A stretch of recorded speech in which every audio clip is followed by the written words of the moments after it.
आज मुख्यमंत्री को एक पत्र माध्यम एक कंपैरेटिव स्टेटमेंट तुलनात्मक एक चित्र देती कर्नाटक गवर्नमेंट एवं ओडिशा गवर्नमेंट कार्य संपर्क में गत 2 वर्ष से कौन कर आम ओडिशा राज्य में कौन होती तार एक तुलनात्मक चित्र लोकाभिमुखी कार्यक्रम संपर्क मानक कर्नाटक में कांग्रेस शासित राज्य ओडिशा रे बीजेपी शासित राज्य सेठी कौन होती एवं ओडिशा रे कौन होती से संपर्क में मात्र 5टी पॉइंट रे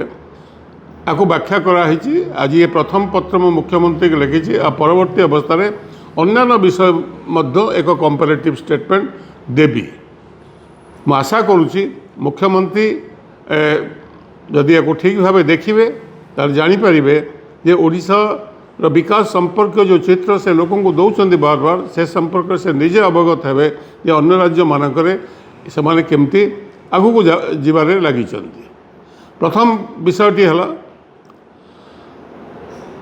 एक कथा कहबार उद्देश्य मोर है जे 2 वर्ष पूर्तिर उत्सव पर बड़ प्रस्तुति चली एटिकार सरकार एवं सही समय शुणिली प्रधानमंत्री आसुँच एवं से संपर्क में मु आशा करी पूर्ति उत्सव पूर्वर ये जो 2 वर्ष सरकार पूर्ति उत्सव पूर्वर अति कम से ए संपर्क में किसी लोक स्पष्टीकरण देवे बा लोक किसी कहे। प्रथम है कर्नाटक राज्य गृहलक्ष्मी योजना अर्थात प्राय 1.5 कोटी महिला को प्रत्येक महिला को मासिक 2000 टंका दि जाउछि। ओडिशा रे ठीक से ही एक योजना कराई सुभद्रा योजना समुदाय 1 कोटी महिला से 1.5 कोटी ये 1 कोटी प्रत्येक महिला मासिक पाँच मात्र 833 टंका से 2000 पाँच कर्नाटक रे एटी 833 टंका। ठीक से ही बिजुली कर्नाटक रे गृहज्योति और शक्ति योजना माध्यम प्रत्येक परिवार 200 यूनिट बिजुली मागणा जो कर्नाटक सरकार प्रति वर्ष प्राय 10,500 कोटी टंका वार्षिक सब्सिडी दौन। ओडिशा रे घरोई उपभोक्ता को गोटे भी यूनिट छाड़ नहीं जदिओ सरकार आसिया पूर्व बीजेपी क्षमता को आसिया पूर्व 300 यूनिट प्रतिश्रुति दि जाता। ठीक से ही कृषि पाई कर्नाटक रे 10 HP मोटर पर्यंत जो चाषी जमी रे चाष करने व्यवहार करेंगे फ्री बिजुली फ्री मागणार बिजुली अर्थात से वार्षिक कर्नाटक सरकार प्राय 20,000 कोटी टंकार सब्सिडी दौरान। आम राज्य में कृषक मान चाष गोटे भी यूनिट मागणा नहीं एवं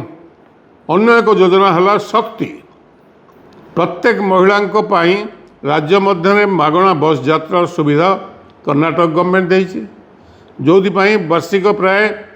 4,000 कोटी टंका सब्सिडी कर्नाटक गवर्नमेंट दौची। एबे निष्पत्ति करिसेंती राज्यर समस्त छात्र छात्री स्कूल और कॉलेज छात्र छात्री माने मागणारे बस यात्रा राज्य भितर करें। आम राज्य में ओडिशा रे एपरी कौन सी योजना ओडिशा रे कार्यकारी हेउना। अन्य एक कार्यक्रम है अन्नभाग्यश्री योजना जहाँफल प्रत्येक परिवार प्रत्येक व्यक्ति को मासिक 10 किलो चाउल मागणा ओडिशा रे 5 किलो चाउल मागणा। ठीक से ही युवनिधि योजना युवक मान को जो माने बेकार युवक से कर्नाटक सरकार बेकार युवकों को ग्रेजुएट मानू मासिक 3,000 टंका एवं डिप्लोमा होल्डर मानू मासिक 1,500 टंका। ओडिशा रे बेकार युवक युवती टंकाटे भी दि जाऊ नहीं। कर्नाटक गवर्नमेंट मुंड पिछा आय देश रे 1 नंबर। ओडिशा संपद रे आमे 1 नंबर किंतु विडंबना होची गरीबी रे मध्य आमे 1 नंबर जो राज्य सबुठी अधिक दादन खटिया युवक माने भेंडिया पिला माने अन्य राज्य को पलायन कर केवल मात्र 5टी पॉइंट रे मो सूचना देछि। कंपेरिजन देइछि तुलनात्मक चित्र देइछि मुख्यमंत्री को ठीक से ही अन्य चिठी रे आ भितर सामाजिक न्याय संपर्क में कृषि विकास और जलसेचन संपर्क में केते माइग्रेशन बा दादन जाउछन्ति लोके एवं केते एम्प्लॉयमेंट क्रिएट होइछि कर्नाटक रे डिफरेंट सेक्टर मानक स्वास्थ्य विकास संपर्क में से कौटी आम कौटी टेक्सटाइल सेक्टर रे विशेषकर गारमेंट मैन्युफैक्चर रे केमती लक्ष लक्ष पिला महिला माने काम कौन तार एक चित्र आम राज्य कौन है से संपर्क में तार भी एक चित्र दिज्व माइनिंग सेक्टर रे आम जो 50 भाग माइनिंग आम कंट्रीब्यूट करुचु समग्र देशर कर्नाटक में मात्र 10 भाग ता सत्ते सेमाने केते रेवेन्यू अर्न कर आम केते रेवेन्यू पाऊँ से तुलन में ताकू आमको देखा पड़ो शिक्षा क्षेत्र में वैश्विक शिक्षा रे अन्य शिक्षा से केते आगे आम कौटी अच्छु तार एक चित्र दिज्व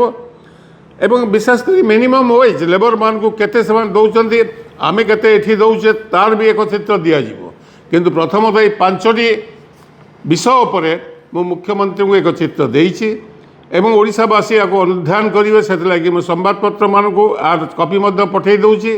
मु आशा करी लोक अध्ययन करेंगे एवं आवश्यक हेले यदि पत्र लिखा आवश्यकता पड़ो प्रत्येक नागरिक प्रत्येक व्यक्ति ओडिशा मुख्यमंत्री को ए संपर्क में पत्र लिखे बोली मु आशा करुँच केवल आज मोर कहवा कथा लोकंर विचार पाई ये कंपेरेटिव स्टेटमेंट बा तुलनात्मक चित्र को मु लोक निकट रखिली और मुख्यमंत्री को पत्र माध्यम एक कथा मुझे कही सारी नमस्कार धन्यवाद।